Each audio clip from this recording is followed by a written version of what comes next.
O programa Roda de Conversa, produzido pelo Sindiúte, com participação da CUT Minas e do Jornal Brasil de Fato, está debatendo sobre a Base Nacional Comum Curricular, instrumento criado para operacionalizar a reforma do ensino médio, aprovada pelo governo Michel Temer.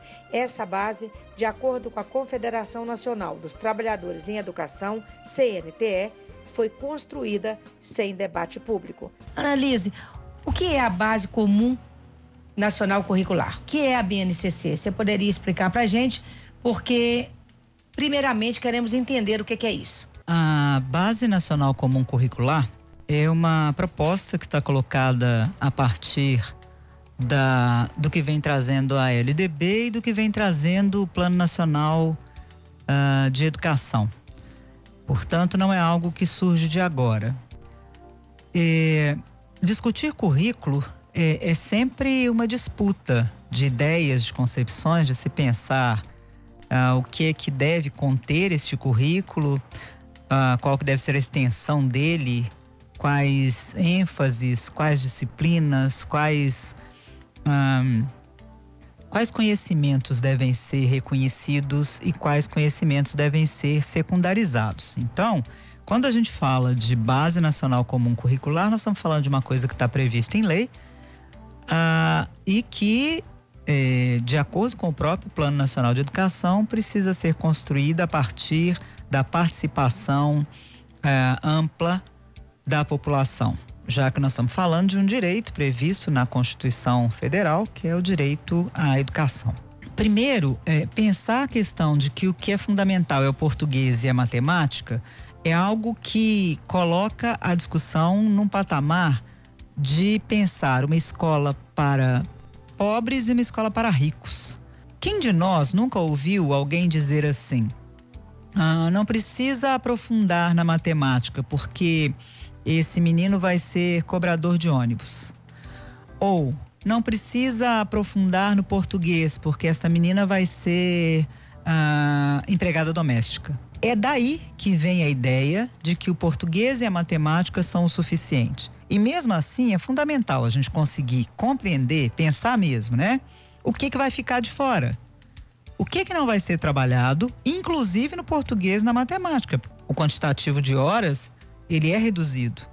Então, o que fica de fora da língua portuguesa? Pergunta, né? O que fica de fora de matemática? O que se está considerando que não é fundamental, que não é conhecimento, que foi construído pelo ser humano até aqui, por meio da ciência, e que as nossas crianças, nossos adolescentes, nossos jovens, nossos adultos, nossos idosos não vão precisar deste conhecimento. Quem é que define isso? Quem é que define quem vai precisar de qual conhecimento? A BNCC diz que são 5 itinerários formativos: a língua portuguesa e suas tecnologias, a matemática e suas tecnologias, as ciências da natureza, as ciências humanas, sociais e aplicadas, todas elas com suas tecnologias. E a 5ª é a formação técnica e profissional.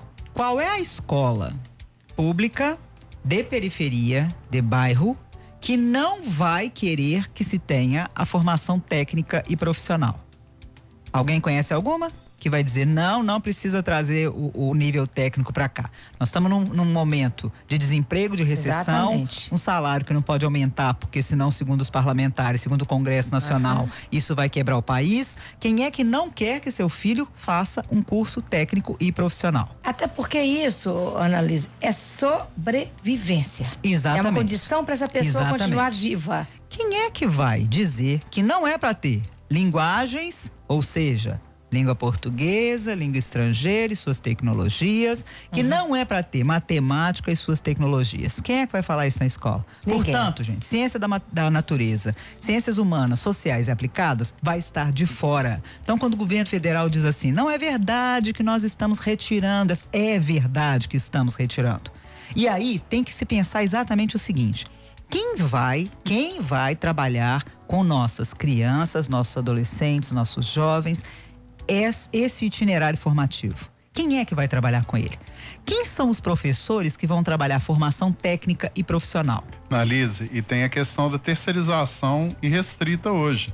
Então não é mais necessário você ter um professor da rede ali. né, pode contratar uma empresa, né, para fazer esse tipo de trabalho, né, o que agrava mais a situação.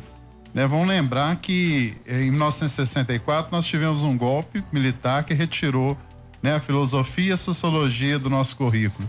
Infelizmente, agora com o golpe de 2016, né, a história se repete como tragédia. Na prática, né, retirando, né, conteúdos aí dos nossos estudantes. Essa reforma, você acha que ela pretende com isso tudo também tirar o professor da sala de aula? Avalio que nós vamos passar pelo aprofundamento de algo que já vem acontecendo há algum tempo, que é o fato de que o professor de uma disciplina fica autorizado a ministrar outra disciplina.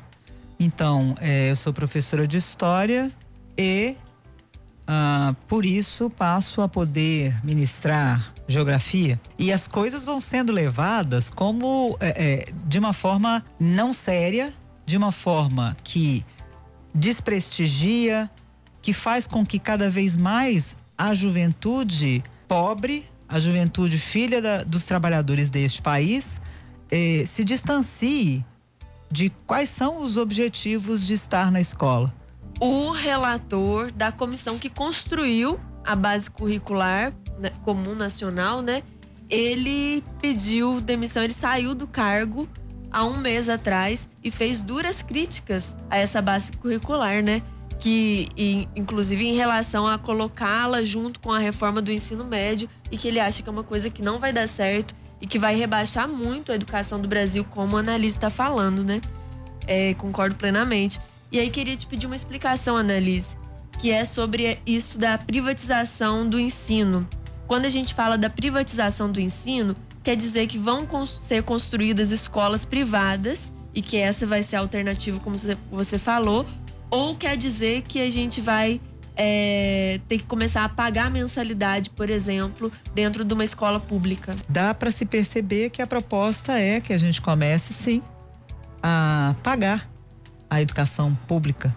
Aqui a educação pública vá cada vez mais convergindo para ser um espaço onde seja possível se compreender a educação como mercadoria. E avalio que é nossa função nos contrapor a isso e dizer que não passarão, né? Nós não vamos permitir que se faça com a nossa educação pública básica aquilo que já se faz com a educação superior, né? Só uma reflexão também, né? Que isso muitas vezes é colocado como modernidade, né? Os arautos aí da modernidade, e trazem modelos que já estão esgotados em outros países, que não deram certo, né? A questão da mercantilização acentuada da educação, por exemplo, no Chile, né? Existe um grupo, né, político de novas gerações políticas lá que vieram justamente para reverter isso lá no Chile, né? Onde toda a educação está privatizada, né? E houve algum avanço no sentido de que o Estado se torne responsável novamente, né, pela educação. Da mesma forma, a gente poderia pegar a Previdência, que foi privatizada, né, no Reino Unido e quebrou, né? O Estado teve que entrar depois para garantir, né, aposentadorias, garantir o mínimo de previdência para a população, né? A jornada de trabalho aqui, que a reforma trabalhista vem flexibilizando, que na prática é o aumento da jornada de trabalho. A gente vê lá na Alemanha, por exemplo, acordos que estão indo no sentido contrário, de redução da jornada de trabalho para garantir mais emprego para a população. Então isso não tem nada de moderno, não tem nada de novo. Infelizmente, né, trazem o mercado como se fosse algo novo, mas, né, o mercado está aí há muito tempo, né, e não resolveu os problemas, né, da nossa sociedade. Essa reforma do ensino médio é um projeto para o país, não é só uma coisa, um deslize, uma má administração, né? E que a gente preste atenção que isso está acontecendo desde que deram o golpe no Brasil, desde que tiraram a presidenta Dilma Rousseff sob alegações que não eram verdadeiras, né? Sem provas, sem crime. E que a gente preste atenção como que a gente pode conseguir retornar, fazer uma resistência a esse desmonte que estão fazendo do Brasil, que é com o ensino, é com a saúde, é com a previdência, é com os direitos trabalhistas. é com a privatização do petróleo e de outras estatais que a gente tem.